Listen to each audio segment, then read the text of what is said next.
están todos ustedes? Hoy quiero mostrarles un video con respecto a los fundamentos de la utilización del convertidor de par. ¿Por qué un convertidor de par? ¿Qué cualidades tiene? ¿Y cómo es su funcionamiento básico? ¿Quieres saber más sobre este tema? Entonces, ¡escucha!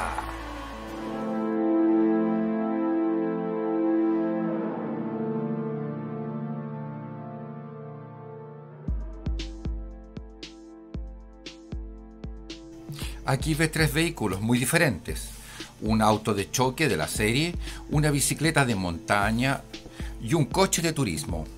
Diga usted mismo qué vehículos disponen de un embrague separador y cuáles están dotados de un cambio de marchas escalonado. ¿Puede imaginarse la razón de estas diferencias?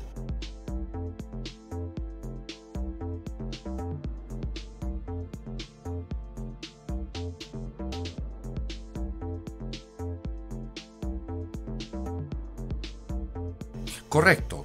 Como la mayoría de los vehículos eléctricos, desde la carretilla elevadora hasta una locomotora de alta velocidad, el auto de choque no necesita ni embrague ni cambio de marchas escalonado.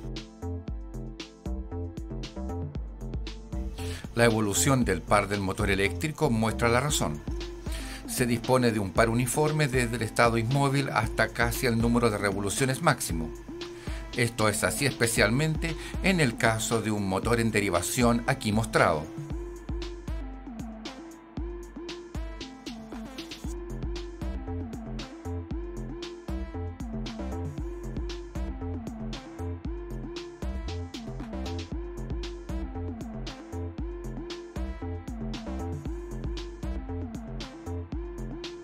Exacto, la bicicleta aún no tenía cambio de marchas, pero quien decide circular ahorrando fuerza no podrá renunciar a un cambio, ya sea uno integrado en el cubo o uno de cadena. La razón vuelve a quedar clara contemplando la curva de par. El ciclista aplica óptimamente su potencia a unas 100 revoluciones por minuto. A números de revoluciones superiores tendrá que pedalear exageradamente. A números de revoluciones más bajos tendrá que aplicar demasiada fuerza a los pedales. El cambio adapta el estrecho margen de par del ciclista a la velocidad altamente variable. Una moderna bicicleta de montaña dispone para ello de un gran número de marchas. En el caso de un cambio con 21 marchas, hay 3 piñones unidos a la biela del pedal y 7 piñones al eje de la rueda trasera. Puede averiguar las de multiplicación al mover la biela delantera.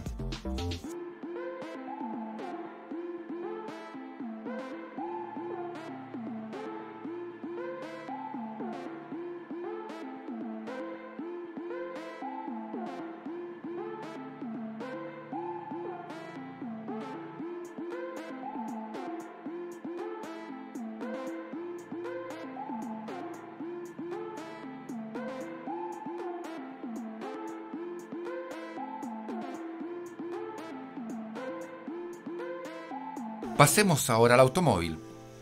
Siempre se necesita un embrague y un cambio de marchas escalonado, aunque en el caso de un vehículo con cambio automático no tengan que ser accionados por el conductor. Normalmente se disponen de 5 a 6 marchas en un vehículo con cambio manual y 4 o 5 en un vehículo con cambio automático. Dado que el motor a combustión gira a gran velocidad, hasta 7000 revoluciones por minuto en un turismo, el número de revoluciones se reduce en 2 pasos. Primero, según la marcha seleccionada con el cambio manual, y luego con el grupo cónico. Aquí se pueden apreciar la relación de transmisión final que tiene cada marcha en el vehículo.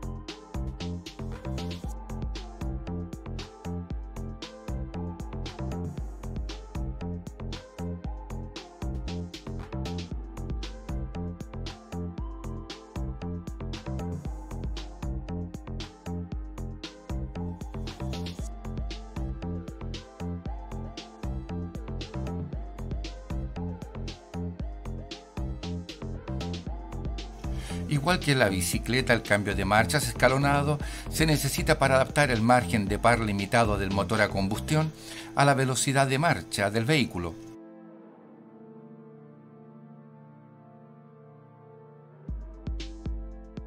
Supongamos que usted circula con el vehículo en la segunda marcha. Cada número de revoluciones del motor se corresponde con una velocidad del vehículo. Por ejemplo, 3.000 revoluciones equivalen a unos 50 km por hora y 4.500 revoluciones a unos 70.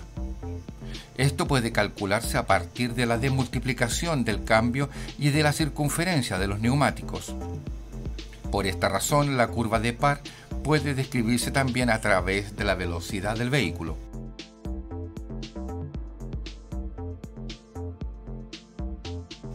Lo que es válido para la segunda marcha también lo es para la tercera. Su curva de par es más amplia y se extiende a velocidades más elevadas.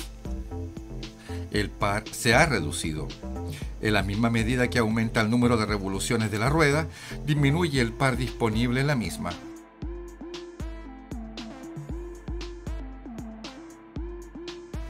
Complete la curva para la siguiente marcha. Naturalmente estará en las velocidades más bajas y las curvas para la cuarta y la quinta marcha a velocidades más altas. Ahora se puede ver cuál es la máxima fuerza de tracción a cada velocidad. ¿Qué marcha sería, por ejemplo, la correspondiente a 50 km por hora? Veamos qué curva es.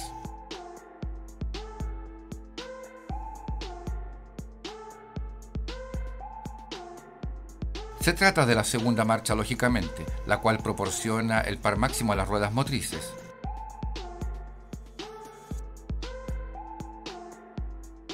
Si lo que interesa es que se desarrolle la mayor potencia posible, se apuran las marchas al máximo, lo que significa que los puntos de acoplamiento se sitúan en el límite del número de revoluciones.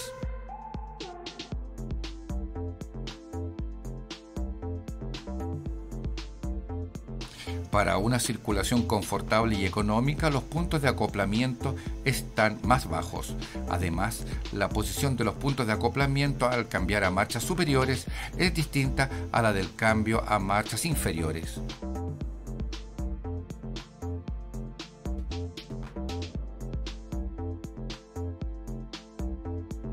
El automóvil necesita el embrague debido al motor de combustión. Este motor requiere un régimen mínimo para seguir funcionando. Cuando el vehículo está detenido, el embrague interrumpe la transmisión de fuerza entre el motor que gira y la cadena de salida de fuerza que se encuentra inmóvil. Al arrancar, en el caso del cambio manual, tiene que rozar el embrague para superar la diferencia del número de revoluciones. Con el cambio manual solo es posible cambiar de marcha sin carga. La función del embrague consiste en separar el motor de la cadena de salida de fuerza, estableciendo un estado sin carga.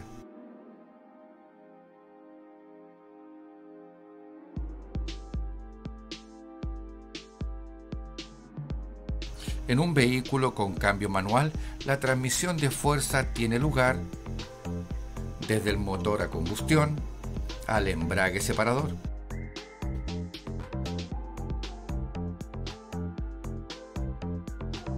El embrague une el cigüeñal del motor con el árbol de entrada de la caja del cambio manual. Tras la correspondiente demultiplicación dependiente de la marcha acoplada, la transmisión de fuerza continúa a través del árbol cardan hasta el diferencial del eje trasero. Los semiejes laterales o palieres impulsan las ruedas.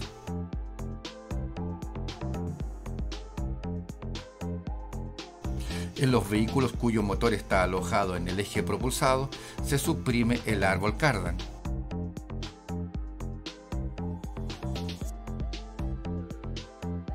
Los vehículos de tracción total poseen un diferencial en el eje delantero y otro en el trasero, y además una caja de transferencia que distribuye la fuerza motriz entre las ruedas delanteras y traseras.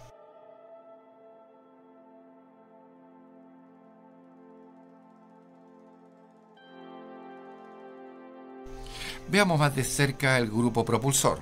Reconocemos el motor, el embrague y el cambio de marcha manual.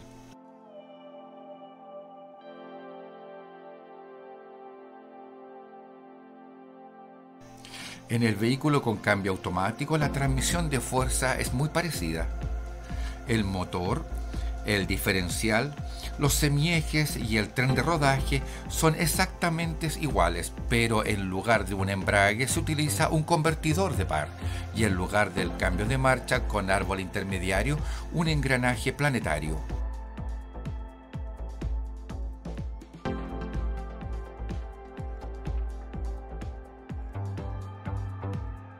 Cuando el vehículo está parado, el convertidor de par separa el motor que gira de la cadena de salida de fuerza inmóvil, igual que lo hace el embrague, pero el convertidor de par desempeña más funciones que un embrague. Como veremos más tarde, puede considerarse como un cambio hidráulico. Esta es la razón de que, en general, los cambios automáticos necesiten menos marchas que los cambios manuales.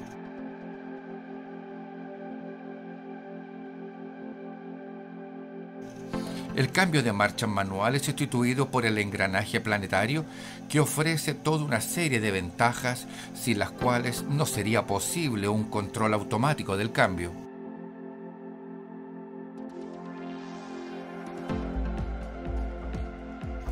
La comparación aún puede seguir.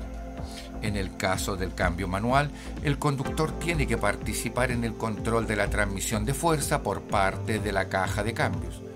La vista y el oído registran la velocidad del vehículo y el régimen del motor, o dicho en general, la situación de marcha.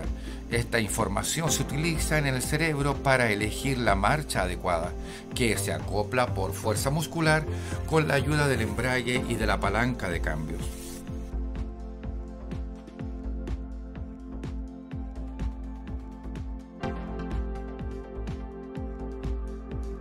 En el vehículo con cambio automático se reduce el trabajo del conductor.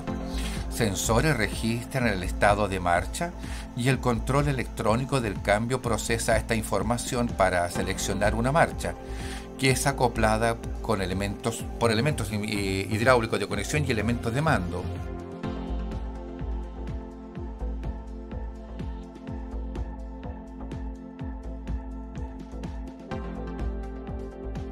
Siempre se ha considerado que los cambios automáticos son especialmente confortables, pero por otra parte se enfrentan a una serie de prejuicios: lentos, grandes consumidores de combustibles, poco deportivos.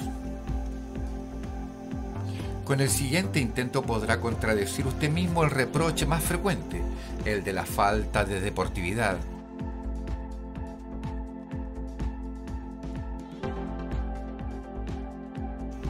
Es cierto que los vehículos con cambio automático presentan aceleraciones inferiores a los equipados con cambio normal. Sin embargo, en la práctica los vehículos con cambio manual no son más rápidos, ya que la transmisión de fuerza tiene que interrumpirse para cambiar de marcha, con el resultado de que el vehículo rueda sin propulsión durante un tiempo, aunque sea muy pequeño.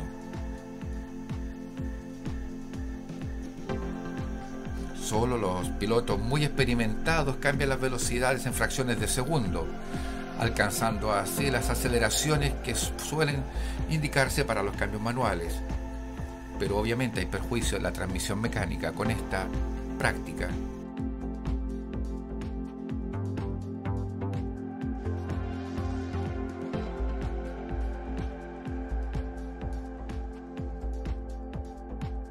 Por el contrario, el cambio automático no necesita de ninguna interrupción de la transmisión de fuerza, acelerando ininterrumpidamente.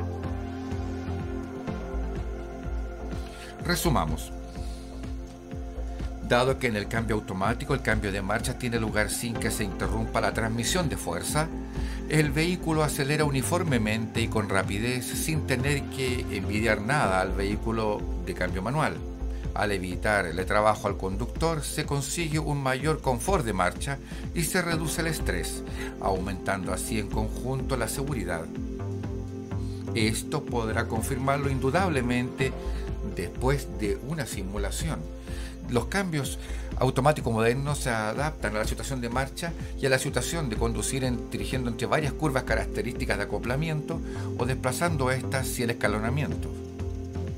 De este modo permiten tanto una conducción deportiva, como lo antes mostrada, como también una conducción económica. Los cambios de marcha con carga constante significan una menor solicitación de la cadena cinemática que la alternancia de descarga y carga que se produce al accionar el embrague. El grupo propulsor completo está protegido de errores de manejo. Los cambios automáticos modernos son de alto rendimiento. El mayor consumo que se produce en comparación con un cambio manual es solo insignificante y en algunas situaciones de marcha, por ejemplo en ciudad, los vehículos con cambio automático presentan un consumo equiparable e incluso más favorable.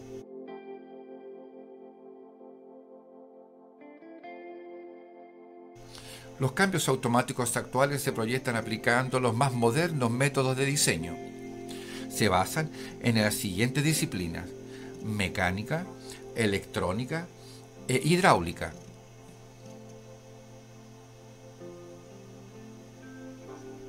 Y en este orden es que vamos a desarrollar estos temas.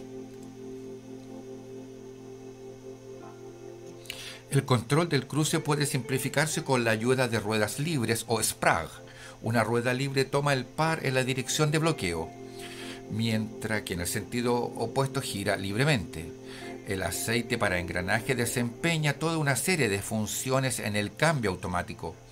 Transmite la fuerza del convertidor de par, elimina el calor producido, lubrica todas las piezas móviles, transporta las partículas desprendidas por abrasión que son separadas en el filtro del aceite, establece valores de rozamiento exactos de los embragues y los frenos del engranaje planetario y realiza los acoplamientos de marcha.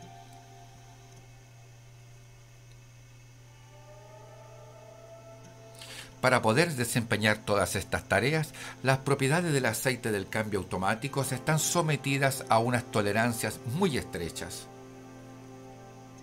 En especial, la viscosidad del aceite del cambio automático tiene que permanecer prácticamente constante dentro de una gama de temperaturas de menos 30 grados centígrados a 140 grados centígrados. Los requisitos que debe cumplir el aceite del cambio automático son acordes con la precisión de los restantes elementos de construcción del cambio.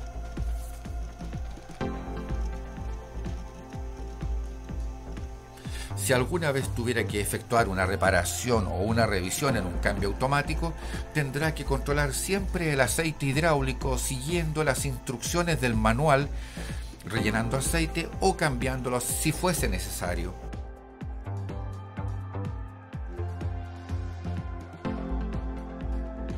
Para ello debe utilizar únicamente el aceite para cambios homologado por el fabricante del vehículo, no añadiéndole ningún tipo de aditivo. Se utiliza aceites distintos a los homologados por el fabricante o se añaden aditivos, se modificarán las propiedades químicas del aceite con repercusiones negativas para el funcionamiento de todos los componentes de la transmisión automática.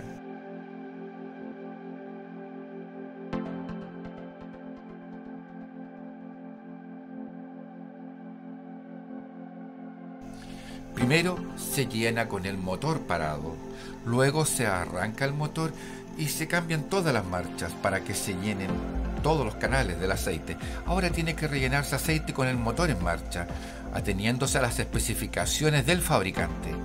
Presta atención a que el nivel de aceite sea el correcto. En este cambio tiene que encontrarse justo en la junta del cárter del aceite. Vamos a llenar el depósito e incluso nos pasaremos un poco. ¿Qué va a pasar en este caso?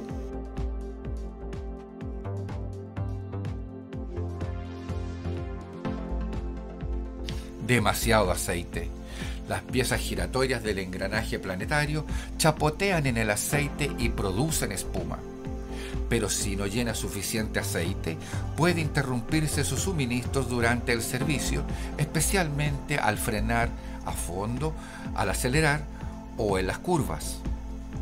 La consecuencia son perturbaciones en el cambio de marchas.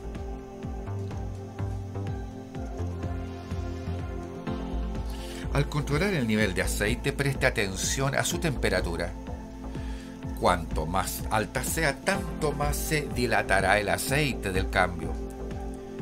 Pero no puede dilatarse en las tuberías, en las válvulas, en los elementos de mandos, etc., sino solo en el cárter del aceite. Es especialmente el gran volumen de aceite del convertidor de par el que al aumentar su temperatura presiona hacia el cárter del aceite. Incluso pequeñas diferencias de temperatura provocan grandes cambios del nivel de aceite. Por ello, antes de controlar el nivel de aceite, mida su temperatura con un aparato de diagnóstico. Corrija entonces el nivel del aceite de acuerdo con la temperatura medida.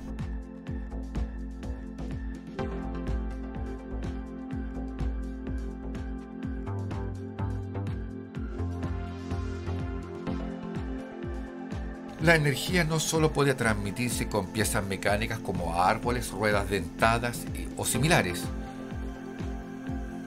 La energía también puede ser transmitida por líquidos, como puede verse claramente en el ejemplo de una central hidroeléctrica. La energía potencial del agua que se encuentra en el embalse se transforma en energía cinética en los tubos de descarga. En la sala de turbinas, el agua incide en las palas de la turbina, imprimiendo a esta un movimiento giratorio.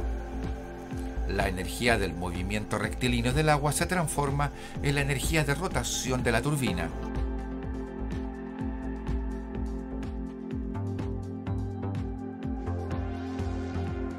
Otro ejemplo es el accionamiento de maquinaria de construcción. Conectemos la bomba del aceite.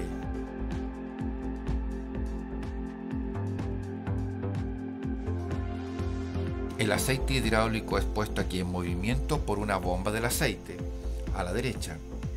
Se hace llegar a la turbina, a la izquierda, por los tubos flexibles del sistema hidráulico. Allí, su energía cinética vuelve a convertirse en un movimiento giratorio. El aceite hidráulico circula por un circuito cerrado.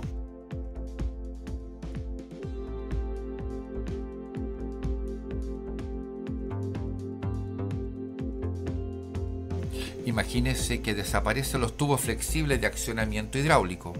De este modo obtiene un acoplamiento hidrodinámico que, en principio, debe considerarse una etapa previa al convertidor de par.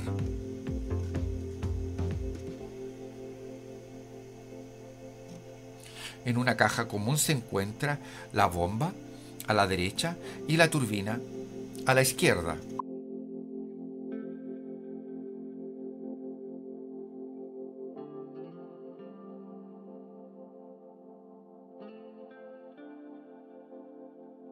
Las aletas de la bomba están fijadas a la caja.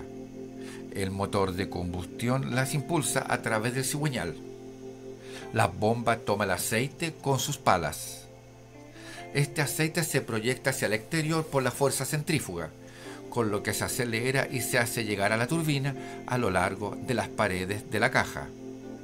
Ahora inciden las palas de la turbina poniendo a esta en movimiento.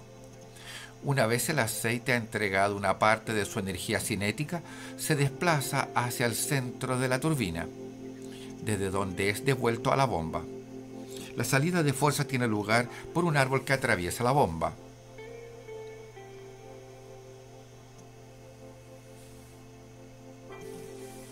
Básicamente el acoplamiento embrague hidrodinámico trabaja con resfalamiento. Cuando el motor gira a régimen de ralentí, el caudal de aceite es reducido. De este modo se transmite poca energía a la turbina. El vehículo se desplaza lentamente a una velocidad muy baja. Para evitar esto, veamos qué pasa si pisamos el freno de servicio.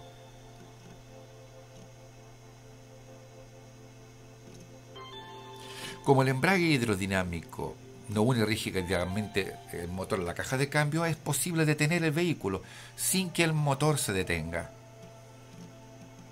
En esta situación, el acoplamiento hidrodinámico actúa como un embrague separador.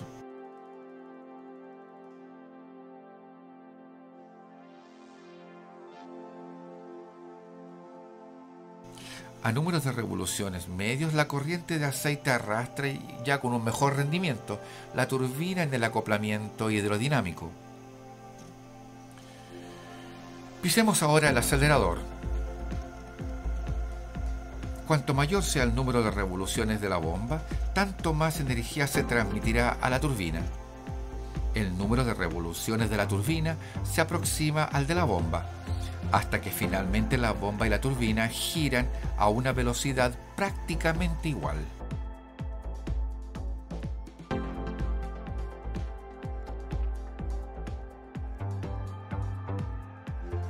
Sin embargo, la turbina no alcanza nunca el número de revoluciones de la bomba.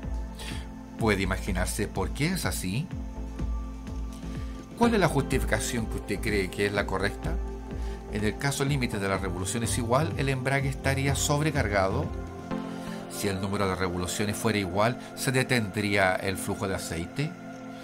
¿O no podría transmitir energía de la bomba a la turbina? ¿O no es posible producir con rentabilidad bombas y turbinas del grado de precisión necesarios?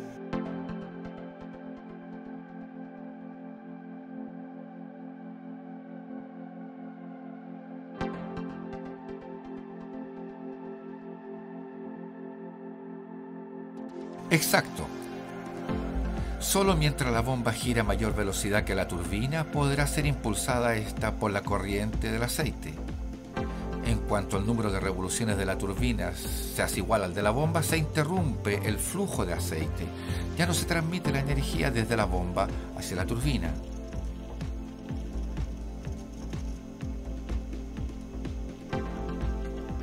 La relación entre los números de revoluciones de la bomba y de la turbina es descrita por el resfalamiento.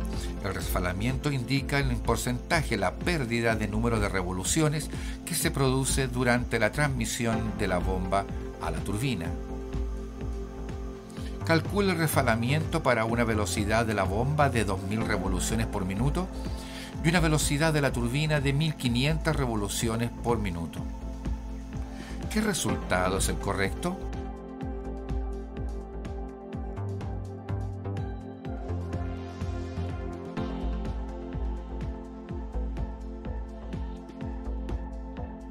Bien calculado. En la página siguiente usted podrá ver las diferentes situaciones de resfalamiento. Veamos. Con el vehículo parado el resfalamiento es del 100%, ya que la turbina aún está inmóvil. Pero aceleremos. Al aumentar el número de revoluciones de la turbina disminuye el resfalamiento.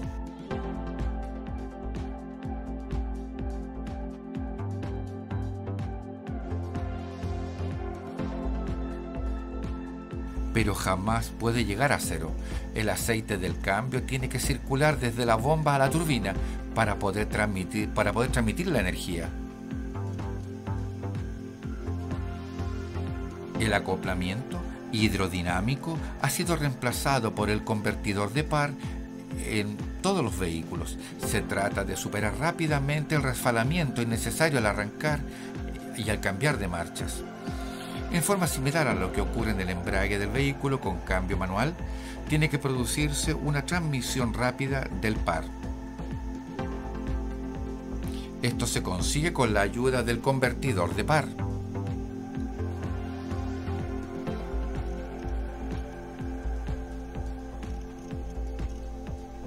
Veamos de nuevo la situación cuando se presenta resfalamiento. La bomba gira con rapidez y la turbina con lentitud. Compare el convertidor de par con un engranaje de cadena. Verá que en ambos casos se produce una demultiplicación hacia marcha lenta, pero en el cambio la demultiplicación hacia la marcha lenta está vinculada siempre a un aumento del par, y precisamente esto es lo que produce el convertidor de par.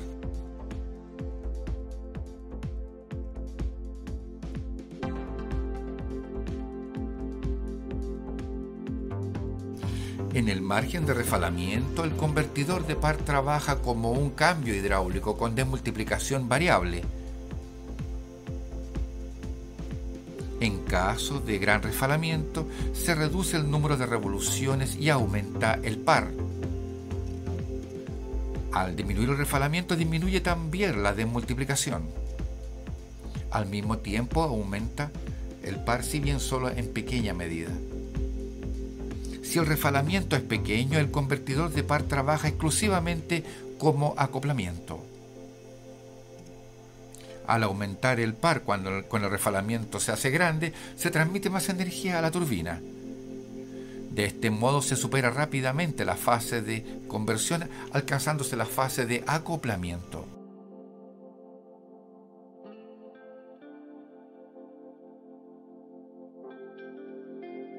¿Cómo funciona la elevación de par? En el convertidor de par a la bomba y a la turbina se le añade un reactor o estator.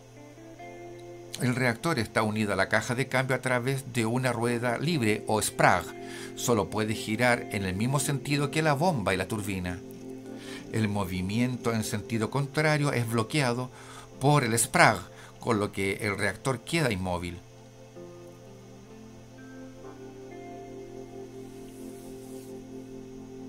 Veamos cómo trabaja el convertidor de par en el margen de conversión.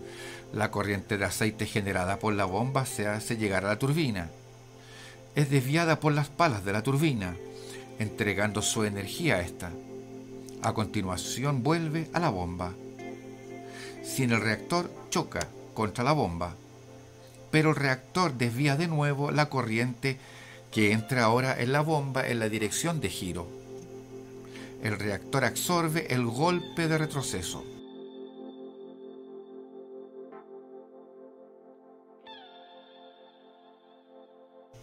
La actuación del reactor pierde importancia al aumentar el número de revoluciones de la turbina. El aceite fluye a la bomba con unas características reostáticas cada vez mejores. La intensificación del par por el reactor disminuye correspondientemente.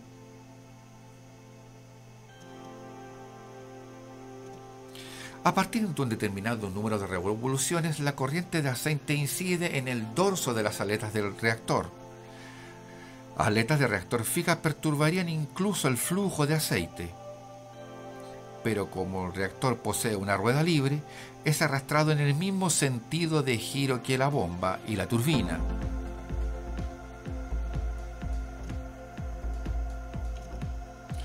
Tan útil como resulta el convertidor de par al arrancar y cambiar de marchas, tan enojoso es inevitable el resfalamiento durante la fase de acoplamiento.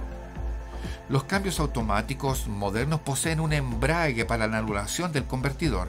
Se trata de un embrague de discos que en cierta situación de marcha anula la acción del convertidor de par. Es controlado hidráulicamente. En estando acoplando, la turbina siempre está unida a la caja del convertidor. De este modo se establece una unión rígida entre el cigüeñal del motor y el árbol primario de la caja de cambios, tal como ocurre con un embrague separador, y no se producen pérdidas por resfalamiento.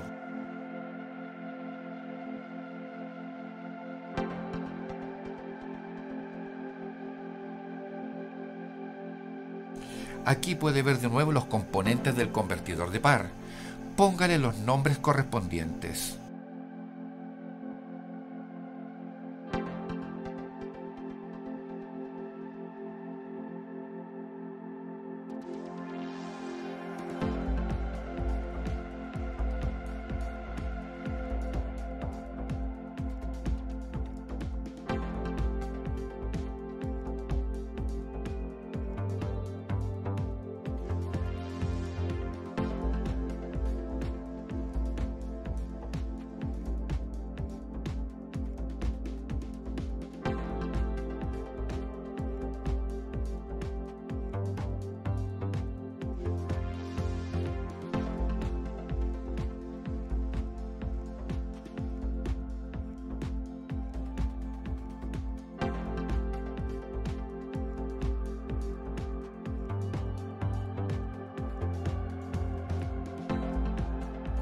Excelente.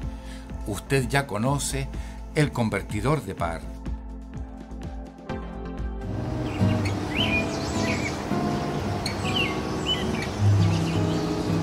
Si quieres saber más sobre los videos que tengo en YouTube, simplemente tienes que buscarlo por mi nombre. Así de sencillo.